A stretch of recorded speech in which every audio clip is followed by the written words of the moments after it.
Friday morning, and welcome back to the BKX Squared Marketing Podcast with your local marketing expert, Brandon.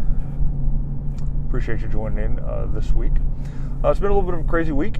A lot of things on the plate, trying to figure out and help out a new client of mine that just came on board. Be Home Pros Roofing and Contracting, based out of Apopka, Florida. They were just a general remodeling company, but has since thrown their hat in the ring for roofing, and pretty excited for this little switch for them. Doing what they can to get everything together. Built their website and had Google My Business set up, and but wasn't really doing anything with it. And that's what I'm going to be talking to you guys today about, is the power of Google My Business and what needs to be done to fully take advantage of all the free products that Google offers for small local businesses. A lot of people don't like Google, and I understand why. They're a large tech company. They have a lot of power when it comes to the digital web, but leveraged properly, you can really make your business thrive with the tools that Google provides. And the number one tool that should be taken advantage of is Google My Business.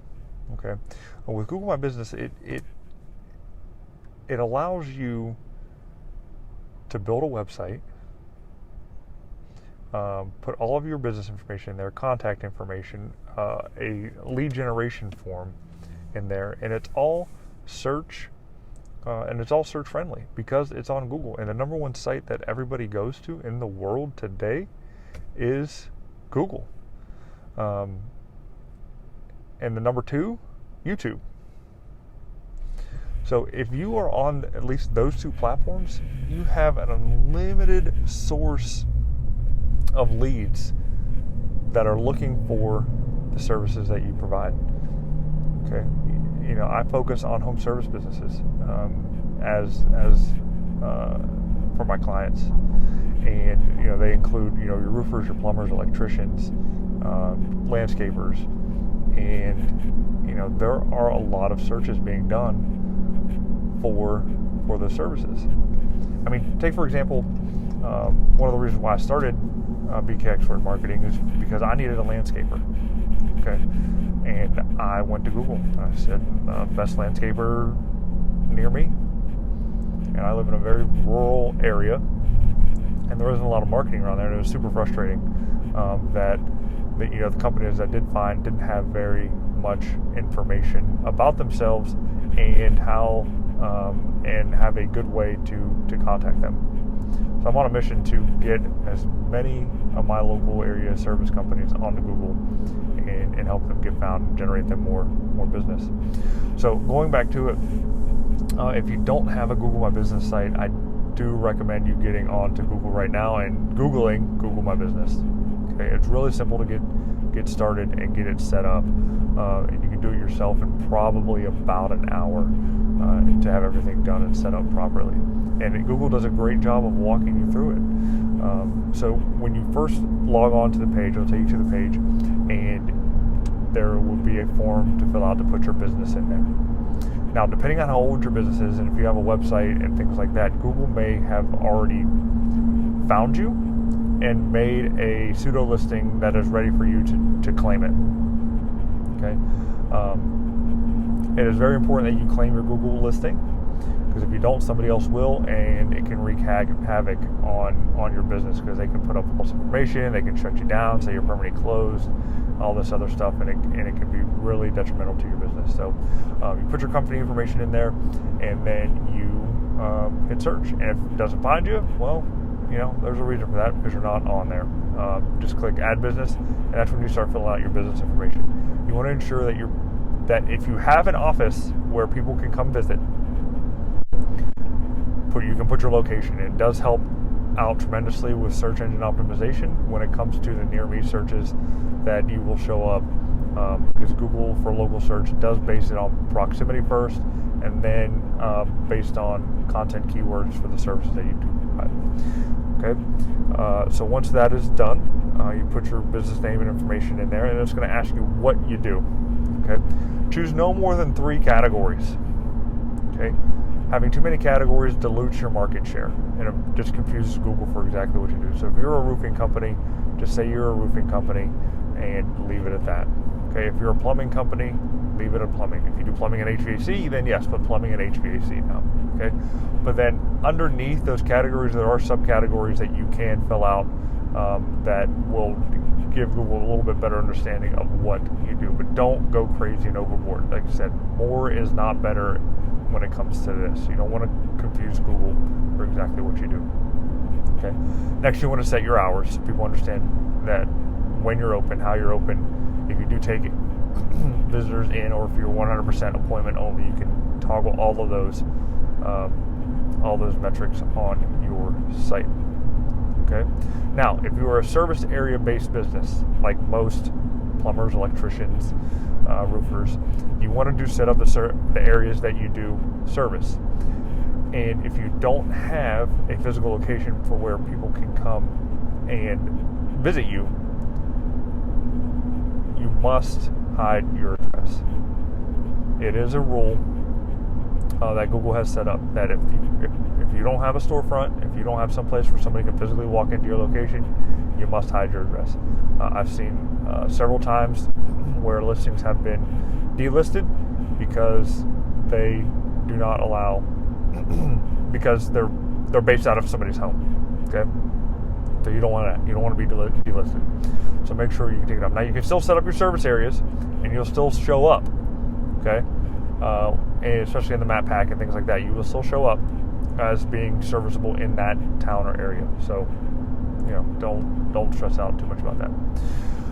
Okay, so once your profile is all set up, again, you want your company name as it's listed for your business, the address if you can go to it, your telephone number, and your website. Okay, if you don't have a website, that is perfectly fine. Google My Business has a small website that you can build out.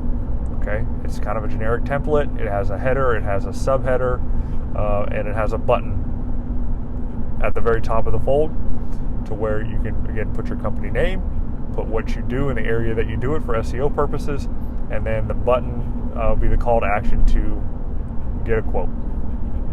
Okay. From there, you would have your hero image for what you do, your logo, with taglines, things like that, and then you will have a little bit of a mini about me section. Now, this needs to be filled out and make it keyword rich regarding the service that you do, where you complete them at, but you don't need to make it a full-on novel. I mean, you can. I mean, I believe it's unlimited. I believe it's unlimited text there, so you don't have to worry about that.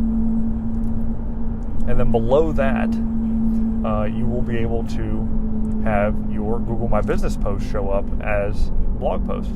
So with Google My Business, it's kind of like Facebook. Okay, you can create posts like you would on Facebook through the web itself, from web browser or from your phone, and post them up. Now, these are fantastic for search engine optimization and to show up and to give your potential clients more information about the services that you do based on the projects you've done. And it's all in the Google ecosystem. So when someone is looking for roof repair, if you put a post up that you repaired a roof in the local town that you're at with a picture and a photo, or heck, even a video of the services that you've done, it just builds more authority and credibility with your clients. So got to post on Google My Business. Now the thing with Google My Business posts is they only last a week. Okay, so schedule a post to go up every Wednesday or every Sunday or every Monday, and that way you'll have fresh content constantly going onto your site, and will increase your authority and ranking in the local area for your services. Okay, and honestly, I mean that's it when it comes to the high level usage of Google My Business. Now, there are other things to dive into when it comes to copywriting and and actually how to structure your Google My Business post. And that'll be for another piece, and we'll dive into that here in the coming weeks on the types of posts that should be going up, when they go up, and what needs to be included in them to get the best traction with your audience. So that's all for today. If you have any questions, go to bkxxmarketing.agency/getfound. Fill out the form. Get a free marketing analysis, and then we'll schedule a time to chat. That's simple. We'll chat. We'll go over your strategy, see where your holes are in your foundation, and get more people looking at your website, social media pages, and blog posts. So again, appreciate you tuning in this week. Check us out next week when we go deeper dive into Google My Business posts.